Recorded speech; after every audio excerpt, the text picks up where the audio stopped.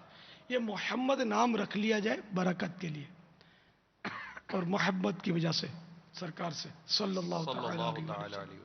اور پکارنے کے لیے کوئی اور نام رکھ لیا جائے.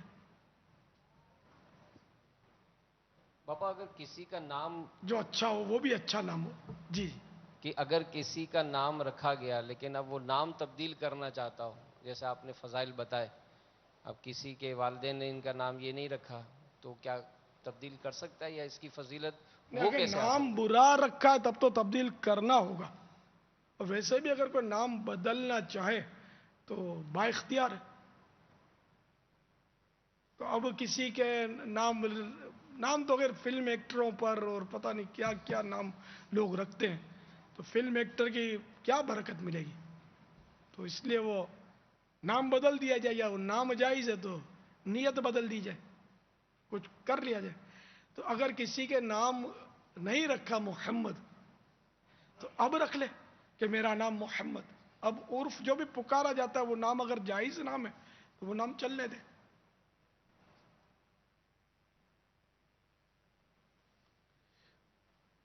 واللہ تعالی اعلم ورسولہ اعلم عز و جل و صلی اللہ تعالی علیہ وآلہ وسلم. اچھا دیکھیے، ابھی اذان کی آواز آئے گی پڑوس سے کچھ دیر کے بعد، امید ہے. تو آپ اٹھیے گا نہیں.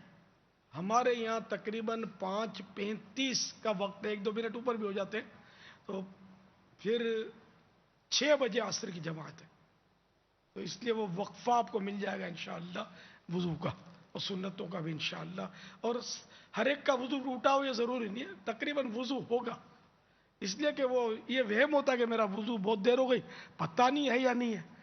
تو اس طرح اگر وسوسہ آتا ہے تو وضو ہے. یعنی اس وقت تک وضو نہیں ٹوٹتا جب تک ایسی کیفیت نہ ہو کہ وہ قسم کھا کر کہہ سکے کہ خدا کی قسم میرا وضو نہیں ہے. تو ظاہر ہے یہ کیفیت نہیں ہوتی، وہ وسوسہ ہوتا ہے، وہم ہوتا ہے، پتہ نہیں ہے نہیں بہت دیر ہو گئی. تو دیر ہو جائے تو وضو دیر سے نہیں ٹوٹتا. وضو ٹوٹنے کے اور اسباب ہیں جو عموماً معلوم ہوتے ہیں. تو اس لیے آپ اطمینان سے بیٹھے رہیں. اذان یہاں ہوگی انشاءاللہ، اعلان ہوگا، اذان ہوگی، اور سنتیں پڑھ کر آپ باجماعت نماز پڑھ سکیں گے انشاءاللہ عز و جل. اچھا، آج رات انشاءاللہ میں مدنی کسوٹی ابھی سوچا کروں، لیکن وقت بہت تھوڑا رہی ہے، اور ابھی ٹائم آج ویسے بھی جمعہ تھا. ایک کسوٹی انوکھی کروں گا جو میں نے کبھی ایسی کی نہیں ہے، انوکھی کسوٹی انشاءاللہ. اب تیار رہیں. اگر مزہ نہ آئے تو میرے کو بولنا. ہاں انشاءاللہ مزہ کیا، مزے کو بھی مزہ آ جائے گا. باپا انوکھی کسوٹی اگر مزہ آ جائے تو مدنی فیس بھی دیں گے انشاءاللہ. اب ابھی سے بتا دوں گا کیا کسوٹی کروں گا تو یہ پھر سوچ کر آئیں گے. تو کسوٹی تو اچانک ہو نا. سبحان اللہ، اور کل پھر اس سے دلچسپ ترکیب ہے. سبحان اللہ. دوپہر کو تو ہو ہی رہا ظہر کے بعد مدنی مذاکرہ، وہ تو ہوتا رہے گا انشاءاللہ رمضان شریف میں. اور کل رات کو جو ہے نا تراویح کے بعد کل انوکھا مدنی مذاکرہ، اور وہ یوں ہوگا کہ انشاءاللہ ہمارے پاس سینکڑوں بزرگ معتکف ہیں، کیونکہ ہزاروں استائبہ اعتکاف میں، تو سینکڑوں 500-550 کا مجھے تو عدد ملا تھا کہ یہ بزرگ ہمارے ہیں. یعنی کہ میں بوڑھا اور یہ میرے استائی بھائی بزرگ، ٹھیک ہے نا. تو یوں آپ سمجھ گئے کہ میں بزرگ کس کو بول رہا ہوں. تو ان کا مدنی مذاکرہ ہے، میں ہوں گا اور یہ میری بوڑھا برادری ہوگی. سبحان اللہ. آپ جوانوں آج انٹرفیئر نہیں کرنا، یہ الگ سے بٹھائیں گے اس کو انشاءاللہ، اور کوئی اس میں نہیں گھسے بیچ میں. میں ہوں گا، یہ ہوں گے سبحان انشاءاللہ. اللہ. تو یہی سوالات کریں گے کل رات کو انشاءاللہ. امید ہے اب یہ کہ ان سے ریکارڈ کروا لیا جائے، یہ ڈائریکٹ بولنے کا یہ